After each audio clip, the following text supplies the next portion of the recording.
আপনাকে আমার ভালো লেগেছে। আপনি এটাকে বলতে পারেন যে লাভ এট ফার্স্ট সাইট। হয়তো বা চাইল্ডিশ, খুবই স্ট্রেট ফরওয়ার্ড এবং এই জন্য আপনাকে স্ট্রেট সব কিছু বলে দিলাম। কি করা যায়? আপনি আমাকে কোথায় রেখেছেন? ডাইন আউট রেস্টুরেন্টে। ওই নতুন রেস্টুরেন্টটা? জি। একটা ম্যাজিক্যাল মোমেন্ট আমি তোমাকে দেখেছি। আমার নাম্বার? রেস্টুরেন্টের কমেন্টস থেকে আপনার নাম্বারটা নিয়ে নিয়েছি। ওকে, রাখি, বাই। দেখতে কি জোশ না? এই গায়ন, এদিকে আয় তো একটু। আসি মা। তুমি দেখতে থাকো। बेदर्दी से प्यार का सहारा न मिला, सहारा न मिला। রেড কালারে তোমাকে অনেক সুন্দর লাগছে। আপনি আমাকে কিভাবে দেখলেন? আপনি আমার সামনে আসছেন না কেন? আসি নাই, তুমি তো আমাকে পারমিশন দাও নাই। আপনি কবে আমার সামনে আসবেন? যখন তুমি আমাকে পারমিশন দিবে। আর যদি কখনো পারমিশন না দেই? তাহলে আড়াল থেকে শুধু খেয়াল করে দেখো, সামনে কখনোই আসবো না। দেখা যাক। ওকে, দেখা যাক। বাবা, একটা গুড নিউজ আছে। কি গুড নিউজ? আমি মনে হয় ওই মেয়েটাকে তোমার বৌমা হিসেবে পড়াই দেবো। কোন মেয়েটা? এই যে ক্যান্ডেল লাইট ডিনার মেয়েটা? আরে গুড নিউজ মানে এ তো মহা good news. I am very happy. এটা তো সেলিব্রেট করতে হবে। Happy happy. बहुत आई गई याद। খোলা চুলেই তোমাকে ভালো লাগে। থাক, খোপা আর বেঁধো না, চুলগুলো খোলাই রাখো। তুমি আবার? খেয়াল রাখছি। তুমি কিন্তু আমাকে বারবার চমক দিয়ে যাচ্ছ। তবু তোমার মনে যদি কি জায়গা করে নিতে পারি। না, তা হবে না। কেন, অন্য কেউ কি আছে মনের ভিতরে যে জায়গা হবে না? থাকতে বলতে পারো। বললে কি হবে? কেউ কি আছে? রাখি। मौजूद है आज भी महफिलों में तेरे और मेरे नाम पहले की तरह ही मशहूर है। तू आखिरी आंसू ओ यारा है, आखिरी तू हम दिल का। গার্লফ্রেন্ডকে আমি এরকম করবো না কিরকম করবো সেটা তো আপনার থেকে জিজ্ঞেস করবো না। কে আপনি? ও আপনার গার্লফ্রেন্ড? হ্যাঁ। ও আই লাভ ইউ না? এই তোমার সমস্যাটা কি? হ্যাঁ, সরি। সরি? কি ধরা খাবা না?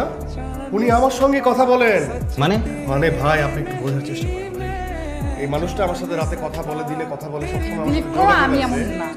আর সে এখন আপনাকে আই লাভ ইউ বলতেছে। ব্রেকআপ। আরে জীবনে এত বড় ধোঁকা আমি কখনো খাইনি। ধোঁকা খেয়ে একেবারে বোকা হয়ে গিয়েছি, বিশ্বাস করুন। তাই আমি সিদ্ধান্ত নিয়েছি, আগামী কিছুদিন নিজের মোবাইল অফ রাখবো, শোক পালন করব, প্রেমের শোক।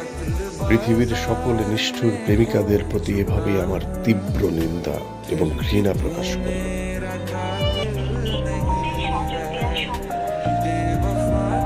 এই বেহারি লজ্জ, আপনি আমাকে আবার ফোন দিয়েছেন কেন?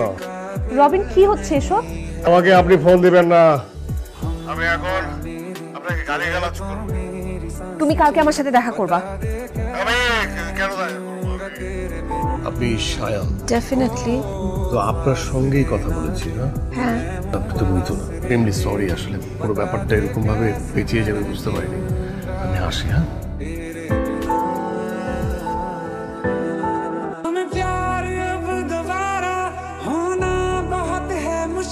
মিতুকে তার বয়ফ্রেন্ডের সঙ্গে মিলিয়ে দেওয়ার পর থেকে আমার মনে খুব শান্তি অনুভব করতে শুরু করলাম।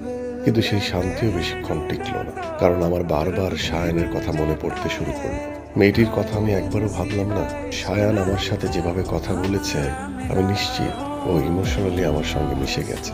সায়ানের ইমোশন আমাকে ক্রমশ ইমোশনাল করে দিচ্ছে। যাকে আমি এভাবে ফিল করলাম, ড্রিম দেখলাম, সে ছিল ভুল মানুষ। সে তো আমাকে ভালোবাসেনি। এসব বাদ দে, বাবা মা খুব রেগে আছে। আর তুই লন্ডন যাবি কি না? যাব, অবশ্যই যাব। সত্যি?